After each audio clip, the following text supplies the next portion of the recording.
Good evening, Trump's family. Welcome back to my channel. Have a good night, everyone, and God bless you. Alright, the following is a collection of news from Patriots. Let's get into the news this late Sunday night. And it looks like Brazil, the citizens of Brazil are getting some good news. It looks like the military will be intervening in that election that took place there in the country of Brazil, where we know that there were lots of inconsistencies with the voting and things like that. And the military, within the Constitution of Brazil, has an option to go ahead and investigate the legitimacy of the election in which they have, and they came to the conclusion that there were irregularities within the voting that took place in Brazil. They took it to the Supreme Court of Brazil. Supreme Court said they weren't going to do anything. So that leaves it back to the military in order to go ahead and annul this election, which would be a massive win for the people of Brazil, because the communists, who is Lula, who is currently the winner of that election, is backed by all the wrong people, including Biden here in the United States. Let's get into some very important news here. It says breaking Brazil: Brazilian military stands with Bolsonaro. Bolsonaro is prepared to invoke Article 142 to save the nation. Matthew Tim Tryman joined Steve Bannon in War Room on Saturday. Tryman has been reporting on the massive democracy protests against the Socialist Party after distort the presidential election last month in a freak election where every vote was tallied by machine. Socialists felon Lula da Silva managed to win the election despite his party losing seats and Parmesan against a very popular Bolsonaro. You see this picture, one of the protests right there. It was very familiar of the US elections in 2020-2022 of impossible results that cannot be explained. Tryman says the Brazilian male military is ready to invoke Article 142 and save the nation from the Marxist horde. And military stands with Bolsonaro and is ready to invoke Article 142, the Brazilian of the Brazilian Constitution, which says the military has the role of guaranteeing constitutional powers under the supreme authority of the president. Yeah, we see Bolsonaro there.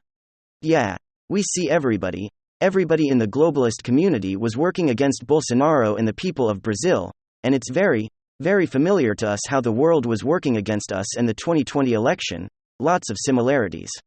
But with the fact that the military in this case here in Brazil has decided to go ahead, stand up for the law and order in the rule of law and not allow an election to be taken from them by globalist puppets. And that is what the military is doing there in Brazil, and I hope that they do invoke it. And they both in Ireland will continue to have power there for the next term. And they can go ahead and start rooting out some of these communists, individuals within their own country. We see revolution all across the world right now happening. We see things happening in China right now where people are rising up against the CCP. We saw how Canadians tried to do it, but because of the United States and Biden, who urged Trudeau to smash those protests, they weren't able to succeed there. Because we have these WEF puppet-controlled individuals, people like Biden, and others. So I pray that the people of Brazil will have a free country still, and they will not go down the road of the communist dictator as we see Lula in the wings waiting to take power. It's up to the military now there, and it looks like they may be siding with Bolsonaro. And then, this is some big news. You might think, well, how can Elon Musk impeach Joe Biden? How is that even possible? Well, number 1, Twitter was used to suppress and silence debate, discourse, discussion, dialogue. When that happens, you do not get the full story. The full story, of course, being the corruption and criminality within the Democratic Party. When you have the most influential political platform, okay, Twitter, was able to actually create news. Morally superior, highly educated, wonderful liberal Democrats were able to take Trump's words and sensationalize them to a point where political momentum was generated on Twitter. Okay, that won't happen anymore. Because there's no more content moderation team.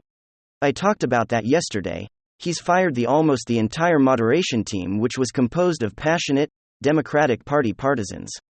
So you're taking a platform that was able to silence any discussion of a major story, a breakthrough story linked to felonies? Okay. They have not been able to accuse Trump in a court of law of any felony or any. You could easily do that tomorrow, when you have all of Hunter's emails, and all of his suspicious action reports, the financial transactions deemed problematic by banks throughout the country. Okay, you have money flow, you have emails, you have a motive. You have obvious graft schemes. It's not just kickbacks. People are funneling hundreds of millions of dollars into corporations owned by Hunter, and Joe is benefiting. That's called graft. And Joe is forcing out to prosecute on behalf of Hunter. Ladies and gentlemen, we're going to talk about the impeachment. And we're going to talk about Twitter's role and Elon Musk's role in impeachment. I want to read you. Independent Elon Musk says Twitter should release logs on censoring Hunter laptop story. New York Post: Twitter must come clean on censoring posts. Hunter laptop story now. There are many articles. Fox News: Zynga. Elon Musk says making internal Twitter conversations on Hunter laptop story public necessary to restore trust. This is a huge paradigm shift. Ladies and gentlemen, the pendulum is swinging towards Donald Trump. The real reason that Trump is disliked by, let's say, half the country or less than half the country. Okay. And the reason that half the country admires Trump is that you have a lot of people, almost half or perhaps half the country, that are influenced by the intense media coverage, the 24/7 media narrative, that Trump is the embodiment of criminality. That's obviously not true. They couldn't indict him for anything. And they've had 7 years to do so. Okay, if you put the same effort into looking into how Clinton set up private servers outside of the United States government siphoning classified data and special access program intelligence, she would have already been indicted and convicted in a court of law. He states laws were broken, but no reasonable prosecutor would indict. Twitter, owned by Elon Musk, is very important. Because you won't get the suppression of information. Detrimental is that the Democratic Party, the impeachment is going to show the entire country that the Biden's Democrats in general are extremely corrupt. They almost certainly committed criminal acts. Okay. Trump doesn't have that type of evidence against him. Trump has suspicion and innuendo and conjecture and hyperbole and leaps of logic leveled against him. With Trump, he pressured people in Georgia. Okay. You can't really impeach for pressuring an official, but they did.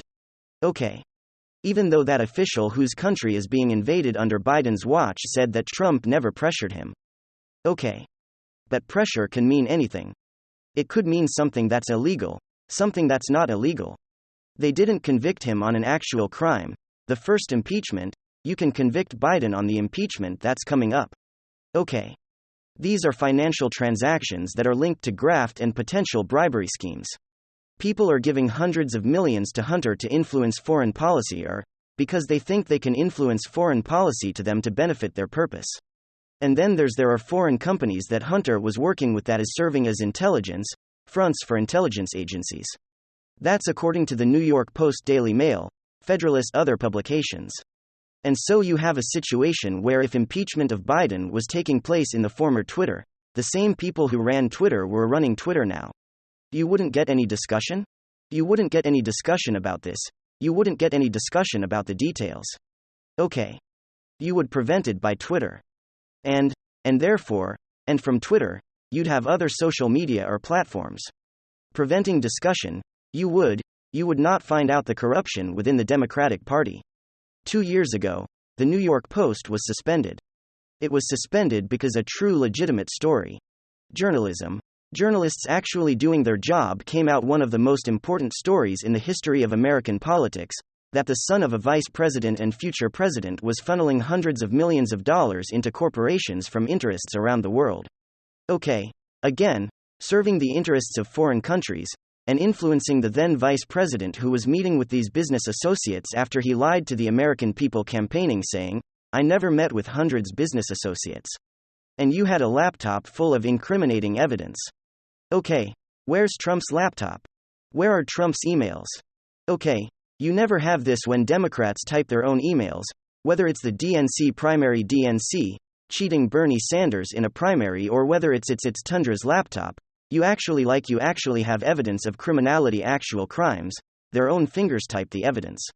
With Trump, it's, oh, well, we think he did this. And this happens. So therefore, it's linked to Trump. And and the 24/7 media coverage is why people despise Trump. It's not actually anything that he's done. Really, it's not like, has he been perfect? No. Has he said things that are offensive? Yes. But not as bad as Biden.